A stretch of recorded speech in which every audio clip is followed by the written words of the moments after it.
Hey everyone, this is Eric Vasquez here for Design Cuts, and today we're going to be creating a cool hip-hop inspired flyer design in Photoshop and Adobe Illustrator using the Professional Versatile Font Selection.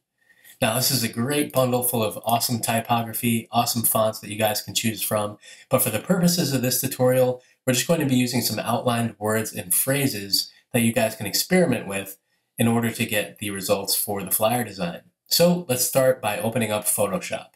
Now, the first thing we want to do here is create a new document, and I'm just going to go ahead and name this document Skylines-flyer-design and set it up to be 5 inches wide by 7 inches tall with a resolution of 300 pixels per inch, RGB color mode in 8-bit with background content set to white, and then go ahead and hit create. Now, the very first thing we want to do is open up our main stock photo from our freebies folder for this tutorial. Now, the stock photo that I'm going to be using is a free stock photo which I found online that you guys can also download in order to follow along. Now, in order to get this freebie photo, all you guys have to do is go to Unsplash, and there will be a link for this as well, but you can just open up this cool photo right here that we're going to be using as kind of the central focus or focal point of our design. Now, as you can see, this image right here has some really cool lighting and neon effects going on, so that was part of the reason why I wanted to use it, because it was just a cool, kind of edgy looking photo that I thought would be really nice for this tutorial. So once you bring it in here into your Photoshop document, into your working document, the first thing we're going to do is hold the Control key and click on Layer 1 over here in our Layers palette, and we're going to convert it to a smart object. Now, once you do that, you'll be able to apply filters and resize it without having to worry about any loss in quality. So if we didn't convert this to a smart object, I could resize it up and down, but the more that I do it, the crappier the quality of our photo. So the more that you resize it, the worse and worse it's going to look. But if you do this with a smart object, it's going to actually retain the quality as you go. So you won't have to worry about that. You can resize it as many times as you like. Okay, so next what we want to do is come up here to the filter, and we're going to come down to sharpen and choose unsharp mask from the menu. Now once you do that, you can zoom out a little bit here just to see the effect that it's having. And if I click and release on this little window here, you can actually see the preview. It's basically, if I don't click, you're seeing the result of the sharpening. And if I click and drag around, you're seeing what it looks like before. So again, it may be hard to tell because it's a little bit subtle here, but as I click and unclick, you can kind of see the preview. So I'm going to crank it up so the amount is set to about 84, a radius at 4.8 pixels, and a threshold of 0, and then go ahead and click OK. Now, what I want to do next is double click on this layer 1 text here, and then I'm just going to rename it and give it the same name as the file itself. So that's alex-iby-3438837.jpg. Okay, now what I want to do from here is get rid of this background file because I don't need that layer anymore. So I'm just going to delete that. Now I will select my Smart Object layer and press Command T to do a free transform, and then press Command or Control if you're on a PC +0 to zoom out and fit your entire bounding box into the frame. So from here, what I'm going to do is just hold down the Shift and the Alt Option keys at the same time and drag inwards. That's going to scale this down proportionally from the center of the image. Now, if I just held Shift, it would just kind of scale down from this corner. But if I hold down Alt Option and Shift at the same time, you can see it's scaling from all sides. Okay, so that's what we want to do right here. And we want to just make sure that our entire image fits on this canvas, like so. But what we don't want is to have these transparent pixels in the upper left here. So I'm going to press Command T once again to do a free transform, hold Alt Option and Shift, and just drag outwards a little bit more, and then maybe hold the Shift key and just slide it to the left a little bit to make sure that there's no weird transparent pixels on any of the 4 corners. And I'm just going to hold the Shift key and tap this up a few times so that I get a little bit more of this kind of darker area down here, because this is where some of our copy is going to live. Okay, so once you have something like this set up, we're in pretty good shape. The next thing we're going to do is come down here to the bottom of the Layers palette, and you'll see this adjustment layer icon. And if I hover over it, it says Create New Fill or Adjustment Layer. So before I click on that, I'm going to hold down the Alt Option and Shift key, and now I'll choose black and white from the menu here. Now, when this next dialog box pops up that says New Layer, we just want to check off this box that says Use Previous Layer to create a clipping mask. And then if I go ahead and click OK, you'll notice that there's now this little arrow here that points kind of to the left and down. And that's indicating that we have a clipping mask applied, which means that this black and white adjustment layer is only affecting the layer directly below it. So if I had another layer behind this or below this photo, this black and white adjustment layer would not affect it at all. It would only be affecting whatever is directly below it. So you guys will kind of see how that comes in handy a little bit later on. But for now, what we want to do is make this image black and white, and then I'll press Command or Control, once again if you're on a PC, plus the letter J on the keyboard to create a copy of it. Now as soon as I do that, you'll see that we've made a copy of our black and white adjustment layer, but this one does not have that downward pointing arrow, so that means that there's no clipping mask applied. But if I want to bring that back, all I have to do is press Command and the left bracket to move that layer down one spot, and then Command and the right bracket to move it up, and it will now have that clipping mask applied and be above our original black and white adjustment layer. So from here, what I want to do is change the blending mode of this layer from normal to soft light, and then reduce the opacity to 50% by pressing the number 5 on the keyboard. And you'll notice over here in my layers panel that it now says soft light and opacity 50%. So if I turn this layer on and off, you can see that doing that just creates a little bit more contrast. So now that I have this top layer selected, I'm going to hold the Shift key and select my photo, so all three are selected at the same time, then press Command G to put them into a new group folder, which I can then double click on and change the name to B and W for black and white. Come back down here to the adjustment layer icon and now choose Gradient Map from the very bottom. And what we want to do now is change the colors of our gradient map. So up here in the properties, you can see that it's just a white to black gradient. Let's go ahead and click on this color strip here. And this is going to bring up our gradient editor, which will allow us to change the colors of our gradient map. So I'm going to double click on this white box down here on the lower left. And let's just go ahead and change the value of that to a dark blue. So I'm going to enter a hex value of 041840, press return or enter on the keyboard, and then come here and click on the box on the lower right. Now for this one, I'll change it to a slightly brighter looking blue, such as 1200 FF, as you can see down here for the hex value. Then go ahead and click OK 2 times to apply that, and now press Command G once again to put this into a group folder of its own. Now I'm going to double click on the group 1 text and just change this name to gradient map. Okay, and once I rename that, all I'm going to do is come in here to the gradient map and come down and maybe change the blending mode of this layer to exclusion. Okay, so I'm changing the blending mode of the actual adjustment layer and not the folder itself. If I click on the folder name gradient map, it should say pass through, but if I select the layer inside, it should say exclusion. So from here, what I want to do is select the B and W group folder and press Command J to duplicate the entire contents of that folder. But now I actually want this to be above our gradient map. So if I want to move this up one place in the layer stack, all I have to do is press Command and the right bracket 1 time. And if I wanted to move it down, I would just simply press Command and the left bracket. But again, I want this to be on top, so Command and the right bracket will move that above. And then I'm just going to double click in here to change the name from B and W copy to B and W 50%, because as you may have guessed, we're going to reduce the opacity of this entire group folder to about 50%. Okay, so that's just going to create a slightly less saturated kind of color effect there on our gradient map. Okay, so at this point, we're in pretty good shape. All I'm going to do is hold the Shift key, click on my top layer, and then click on my B and W layer, press Command G to put it into a group folder, and I will just rename this layer Main Photo. The next thing I'm going to do is press Command or Control plus Alt Option plus Shift plus N on the keyboard. And that is the keyboard shortcut for creating a new layer. But if you can't remember all that, all you have to do is come down here right next to the trash can icon and click on this icon that says Create a New Layer. Now, the next thing we're going to do after that is press the letter B on the keyboard to get our brush tool. Now, I'm going to press F5 to bring up my brushes panel. And hopefully you guys know this shortcut already, but the next thing we're going to do is make sure that we're in our Brush Presets tab. Now, once you're in this tab here, all you have to do, I actually have this brush loaded already, but I'm going to show you guys how to do this. What you want to do is select this hamburger menu here on the upper right-hand corner. And I just call it that because it looks like a hamburger. It's just a stack of lines. Okay, so we're going to click on that and come down here to where it says Load Brushes.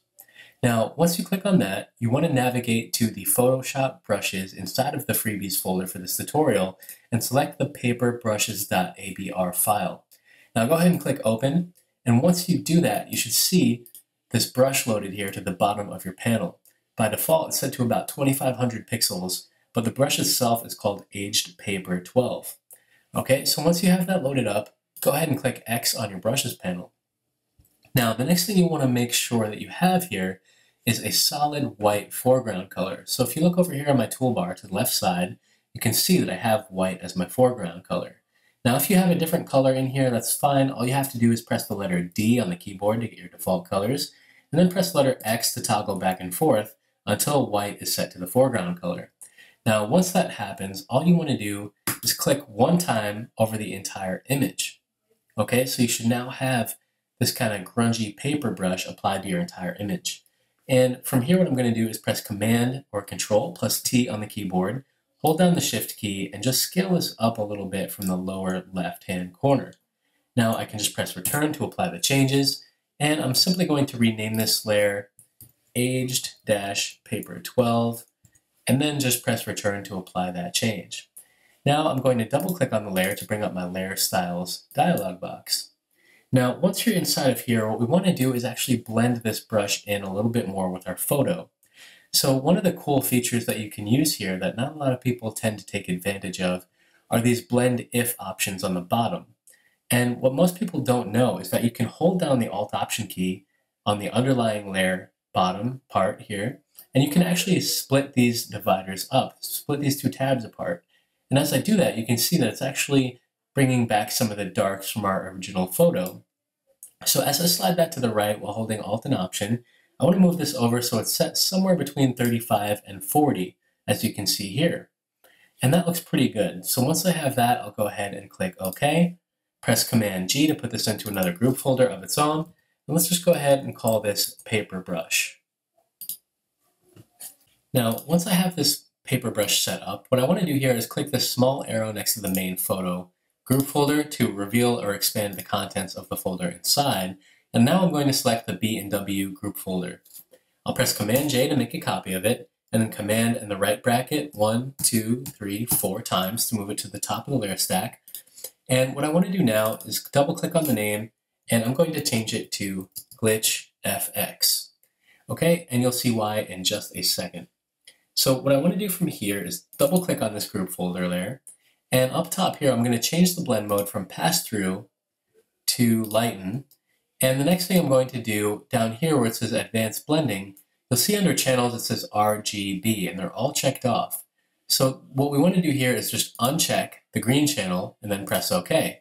And now automatically it won't look like any changes have taken effect, but if I press the letter V to select my move tool and then hold the Shift key and tap the left arrow maybe 2 or 3 times to offset the image, you can see that it actually produces this cool kind of glitchy looking effect in this pink color as shown here. So the thing is that we don't want this to affect our entire image. We really just kind of want this around our main subject in our photo here. So what we can do is mask this out. So what I'm going to do next is hold down the Alt Option key and select the layer mask icon at the bottom of the layers palette, and then go ahead and click on that. Now by holding the Alt Option key, it's actually going to apply an inverted mask. So you can see here in my layer mask thumbnail that it's completely filled with black. Now if I were to just apply a regular layer mask, it would be filled with white, and I would paint in with black in the areas that I wanted to hide. But because we're doing an inverted, it's actually quite the opposite. So now it's filled with solid black, and we will paint with white on the areas that we want to reveal. So hopefully that makes sense to you guys, but if not, you can see it in action here. So what I'm going to do is press B on the keyboard to get my brush tool once again, and then press F5 on the keyboard to bring up my brushes panel, and come over here to the brush presets tab. Now I can scroll up here and look for one of my default brushes that's just a hard round brush with these kind of tapered edges. And now I can close out of this and just reduce the size. So you can either do that by coming up here in the toolbar, clicking and dragging the size slider all the way down, or you can use the left and right bracket keys on your keyboard to reduce or increase the size of your brush accordingly.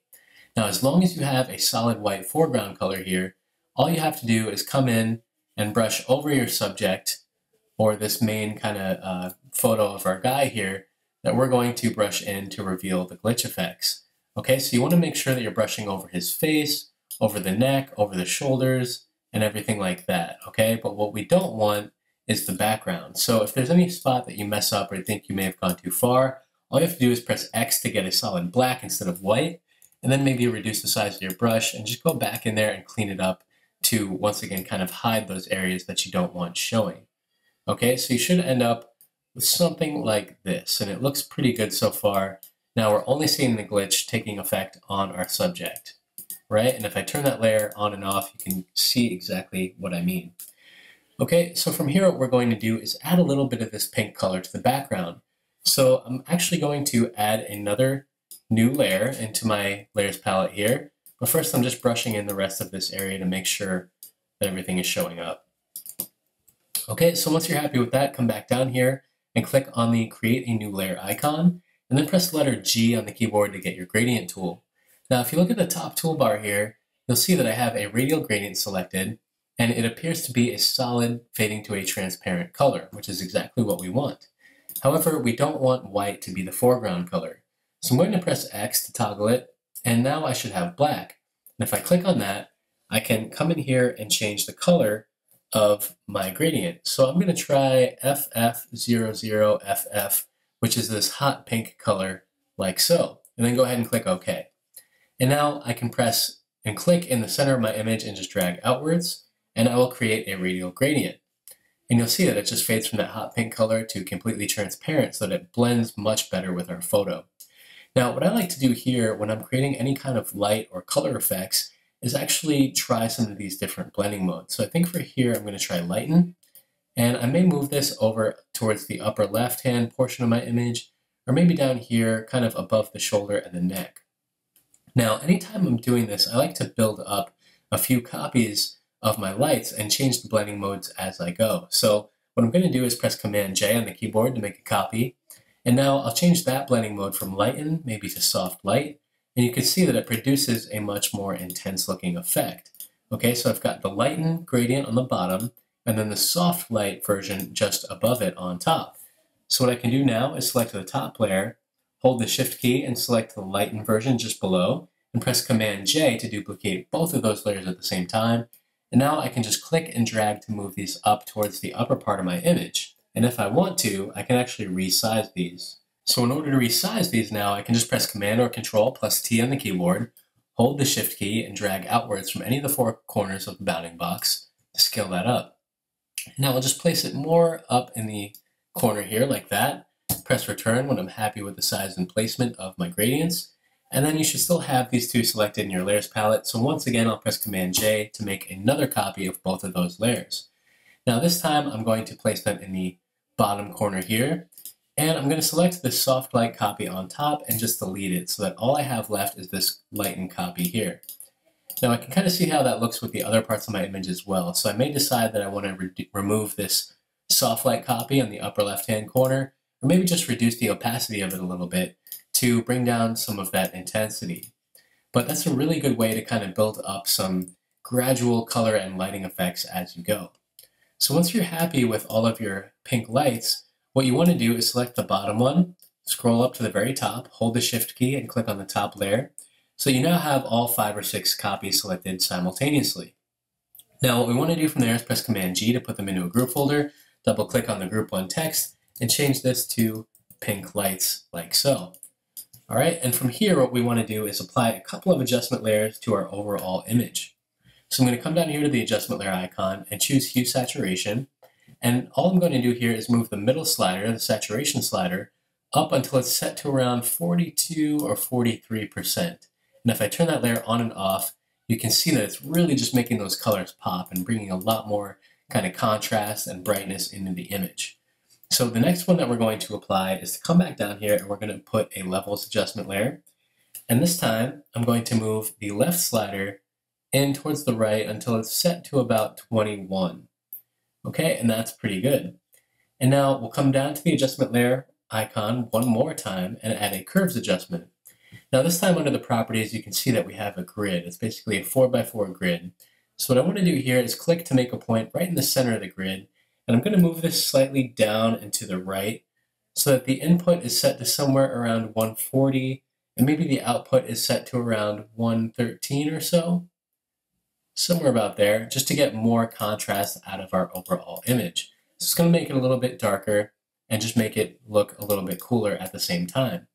So once I've done that, the next thing I'm going to do is select my top curves adjustment layer, hold the Shift key and select the Hue Saturation adjustment layer, Press Command G to put them into a group folder. Double click on the Group 1 text in the Layers palette, and I'm just going to change the name of this to Adjustment Layers. So that way, as I go, it'll just be really organized and I'll know exactly what is inside of each folder. And if you guys haven't done so already, be sure to press Command S to save your work as you go, because the last thing you want is for Photoshop to crash and for you to lose all of your hard work. So before we move on, just make sure to do that. Alright guys, so moving right along, once you save your work, go ahead and create another new layer. Press the letter U on the keyboard to get your custom shape tool, which you can see over here towards the bottom of my toolbar. And what we want to do now is make sure that we have a rectangle selected. So in the top toolbar here, you can see that I have a rectangle shape. Okay, you can also check that by clicking and holding on the tool itself. You can see that you have these other options such as rounded rectangle tool, ellipse tool, polygon tool, line tool, and custom shape tool. But for now, we're going to stick with the basic rectangle tool. And for the fill color, we're actually going to use the same hot pink that we used earlier.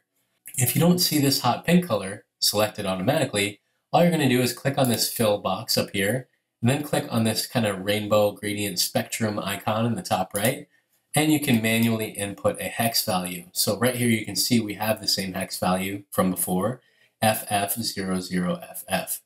So once you have that, go ahead and click OK, and then just press the letter U and simply drag out a rectangle that's kind of long and short like this. Now from here I'm going to press Command or Control plus T on the keyboard, hold the Control key and click on the shape to reveal this drop-down menu. And from here I'm going to select Skew. Now once I do that, I can kind of move my cursor over the top edge of this shape and you'll see this left to right arrow. Now all I'm going to do is slide this over to the right slightly, like that, and you can see that it kind of angles and skews our shape. So once you're happy with the angle of the skew, go ahead and press Return on the keyboard to apply the changes, and then Command T one more time to apply a free transform. And now we can just rotate this slightly, and I want to make it so that it follows the same kind of curve as these neon tubes and the lights and the angle of our photo. Okay, so what I'm going to do is kind of place this shape on the left side, kind of cropped off a little bit, so it's just over here to the side of this guy's face. And now I'll press Command J to create another copy, Command T to apply a free transform, and now I'm just going to move this copy up and slightly to the left, create one more copy, and I'm going to move this one down here over to the right, and maybe place it somewhere around here, and then one more copy so that we have 4 in total. Now for this one, I'm going to press Command T once again, and I'm going to move this in front of our subject, but I want to make it larger as well. So I'm going to press Command T, and then before I apply the changes, hold Alt, Option, and Shift, and drag outwards from any of the 4 corners. In this case, I'm dragging from the lower right-hand box. Okay, and then go ahead and press Return, and then hold the Shift key and tap the right arrow a few times to kind of move it over and down a little bit. So this is going to serve as a nice kind of base and some extra shapes and motion to make our image and flyer design feel more dynamic. Okay, so once you're happy with the size and placement of your custom shapes, select the top one, hold Shift and select the bottom one, press Command G, and then I'm just going to call this group folder Shapes. Okay, so we're in pretty good shape so far. Now the next thing I'm going to do is add another new layer, press B on the keyboard, and then F5 to bring up my brushes panel. Make sure that I select my brush presets tab, scroll all the way down and select my custom aged paper brush from before. All right, and then close on out of here. And this time I want to press D on the keyboard once again to get my default colors. Now I can press the left bracket a few times to reduce the size of my brush. And right now mine's set to around 15 or 1600, and I have a solid black foreground color. So once I have that, I'm just going to click one time inside of my image to apply that texture. Now once I've done that, I'll press Command T to apply a free transform, and then just scale it up a little bit and maybe rotate it slightly counterclockwise as well, just to add a little bit of variation here. Okay, because I don't want it to look exactly the same as the other paper texture that we've applied. So once I've done that, I'm just going to press Return to apply the changes, and I'll double click in here and just call this aged.paper12. Oops, aged.paper12. And now what I can do, because this is just above my Shapes group folder, is if I hold the Alt Option key and move my cursor between the aged paper layer and the Shapes folder, you'll see that my cursor changes into this downward pointing arrow with a box next to it. So if I now click, That's applying a clipping mask so that this paper texture brush only appears inside of this groove folder, which contains the 4 copies of our skewed rectangles. Okay, so if I turn that layer on and off, you guys can see what I'm talking about. Okay, but the beauty of that is that I can press Command T, move this around however I want. I can rotate it, scale it up or down, and it's still just going to appear inside of these shapes. So it's a really great way to make sure that a certain texture or color is contained inside of certain objects. All right, so hopefully that makes sense to you guys. And at this point, what we can do is begin bringing in some of our text. But before I do that, all I want to do is select my aged paper layer here and press the number 7 on the keyboard to reduce the opacity of that layer slightly to about 70%. All right, so from here what I want to do is come back to my freebies folder, and I'm going to open this Brian Parker text. Okay, so this text has been outlined, and this is part of the font bundle that you guys will get. Now, for the purposes of this tutorial, I have outlined the text just so we can use this particular name or phrase here for this tutorial. Okay, so what we want to do is click and drag around this whole group of text here and press Command C. I'm going to press Command Tab to come back to Photoshop, Command V to paste it, and now you'll see this dialog box asking me how I want to paste this. Now I'll say paste as a smart object, click OK, and now what I want to do is actually rotate my text a little bit so that it follows the same angle as my other shapes. All right, so you can use any of these boxes or neon lights in the background as reference, just to make sure that you get the angle right, and then hold the Shift key and drag inwards from any of the 4 corners to just scale it down slightly. All right, once you're happy with the size and placement of the text, go ahead and press Return, and then I'll just double click to rename this layer from Vector Smart Object to Brian Parker. Okay, and now from here, I'm going to double click on the layer to bring up my Layer Style dialog box, check off the Color Overlay option, and for the fill color, let's just make it a solid white. Now, the next one I'm going to apply is this outer glow effect. So I'm going to click on the outer glow effect, change the blend mode to screen, and now what I want to do is change the actual color that we're using here to something a little bit more vibrant, maybe like our pink color. So let's apply a hex value of F600FF, and then press Return 2 times to apply the changes. And there you go. Now you can kind of see over here in the layers palette that you have these effects applied. So if I turn that eyeball, if I poke that eyeball on and off, you can see my color overlay and my outer glow effect at the same time. So once again, that's the beauty of using smart objects, is that you can come back in here and modify those parameters at any point simply by double clicking on them, and it will bring up your layer style dialog box so you can change any of those settings if you wish. Now, the next thing I'm going to do is come back to my freebie folder for this tutorial. All right, and I'm going to open up the Skyline text from Latino Type in Adobe Illustrator. And once again, it will just be an outlined word. In this case, we're using the word Skylines, which is our album that we're promoting here. And you can either press Command or Control+A to select all, Command C to copy it, and then Command Tab to come back over to Photoshop. And if you happen to have any other windows open, all you have to do is press Command W to close them. Okay, and now in your working document, press Command V to paste it. And this time, instead of pasting it as a smart object, we're going to paste it as pixels, and you guys will see why in just a moment. So once you've selected that, go ahead and hit OK. And you can now move this down a little bit and rotate it so that it follows the same direction and path as our other shapes. Okay, and we're going to place it a little bit below our Brian Parker text, maybe somewhere around here. Okay, and now I'll double click on this layer and call it Skylines. And now I can double click to bring up my layer styles once again, check off the color overlay option, and this time for the fill color, we're going to use a slightly more green color. So let's type in a hex value of F3FF6E on the keyboard. Go ahead and press OK twice to apply the changes, and you should now have something like that. Okay, so you can use your arrow keys or the arrow and the shift keys to just tap this down a little bit to add a little bit of breathing room between our words here. Now press P on the keyboard to get your pen tool. And what we're going to do now is click to make a point somewhere off to the side on the upper left part of our word here. And now I'm going to click down here to the opposite side and a little bit lower. So you should have this line going directly through your word like this. Now I can continue this shape on the bottom and below and come back around and close the shape. So now I have this shape going all the way around. And what I want to do next is press Command and Return on the keyboard to activate my selection. And you can tell that your selection is active by these kind of marching ants going all the way around. So once you have that, go ahead and press Command X on the keyboard to cut the shape, and then Command Shift V to paste in front. And now you'll see that you have a new layer pasted on the very top that contains that selection. But the problem is that it doesn't have our same color overlay adjustment applied. But that's a pretty easy fix. So all we're going to do to fix that is come over here, and you can see this little FX icon in the Layers palette. And all we need to do is hold the Alt-Option key and click and drag that icon up one place onto your layer that you want to apply it to. And now you'll see that you have that same color applied. Okay?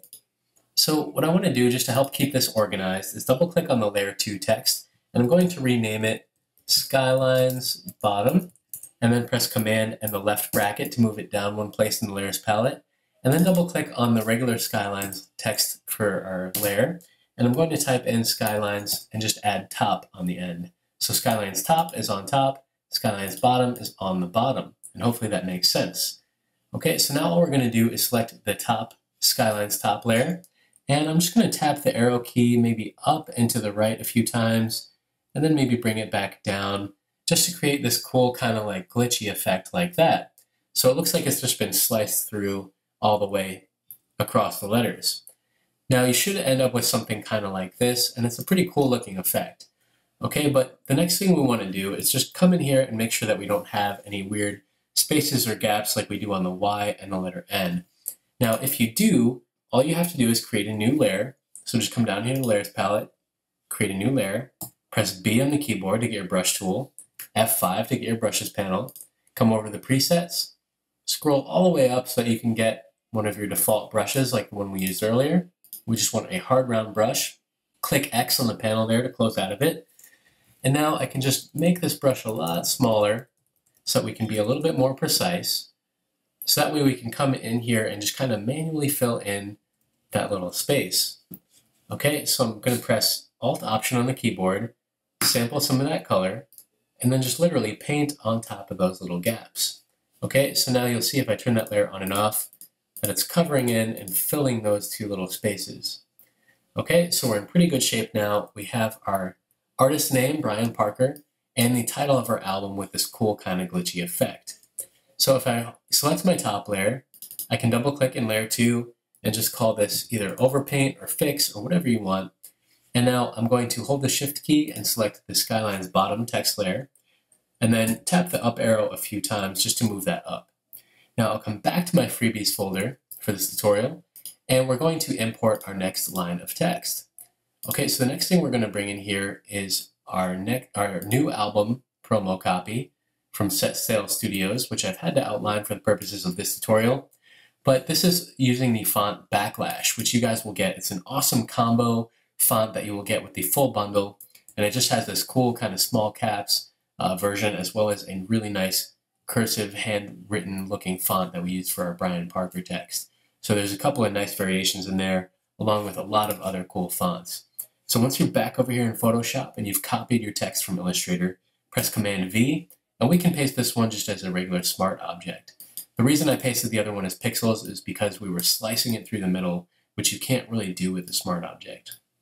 So that was why we pasted that one as pixels. Now for this, however, we're just going to leave it plain. So I'm going to hold the Shift key, scale it down a little bit, and just rotate it, move it somewhere towards the middle, maybe around here, and then go ahead and press Return on the keyboard. And now the next thing I want to do is double click on the Vector Smart Object name to rename this layer New Album. Double click on it to bring up my layer style dialog box, and then check off the color overlay option and change the hex value to FF00FF so that we have the same magenta color as before. And now once again come back to your freebies folder, and this time we're going to select our bonus text CC file, or depending on which version of Illustrator you are using, I also have a version for CS4, 5, and 6. Okay, so whichever version you're using, open it on up in there, press Command A to select all, Command C to copy it, and then Command Tab until you come back into Photoshop, press Command V and paste it as a smart object. And now I'll move it down here just above this pink kind of rectangle shape that we created earlier, and I'll hold the Shift key and just decrease the size a little bit by dragging in from the bottom left-hand corner. And now I'm just going to place it inside of this box. Now the next thing I want to do is double click on the Vector Smart Object layer here and just rename this bonus text or bonus copy, whichever you prefer. Okay, and then I'm going to double click on the layer to bring up my layer styles, check off the color overlay box, and just fill it with a solid white color. So we now have all of our text inside. Now, what I want to do is actually make this shape a little bit smaller because I don't need it to be quite so large. So I'm going to expand the contents of my shapes folder, select this main skewed rectangle on top, press Command T to apply a free transform, and then hold Alt, Option, and Shift on the keyboard to scale it down a bit from the center. Okay, and once I do that, you can kind of see that it's now a little bit more form-fitting to the text. All right, but you guys can feel free to experiment with that as much as you like. Now I'm going to close that folder, select my Brian Parker Smart Object layer here, hold the Shift key and select my very top Smart Object layer, which is the bonus text, so that all of my text layers are now selected together. From here, I'll press Command G, double click on the Group 1 text layer, and just call this TT for title treatment. Now I can select this aged paper text below, this kind of grungy paper texture that we have a clipping mask applied to on our shapes folder, and I'll press Command J to make a copy of it. And now what I want to do is move this above my title treatment folder. So if you remember from before, all I'm going to do is press Command in the right bracket to move it up one place, hold the Alt Option key in between these two layers until my cursor changes into this downward pointing arrow with the white box next to it. And then I can click and that will apply a clipping mask so that this texture is only applied to the layers inside of this folder, which happen to be our text layers. All right, now I can kind of move that around. I can rotate it just to mix it up and add some more variation there. So the next thing I'm going to do here is press the number 7 just to reduce the opacity of that texture layer a little bit more.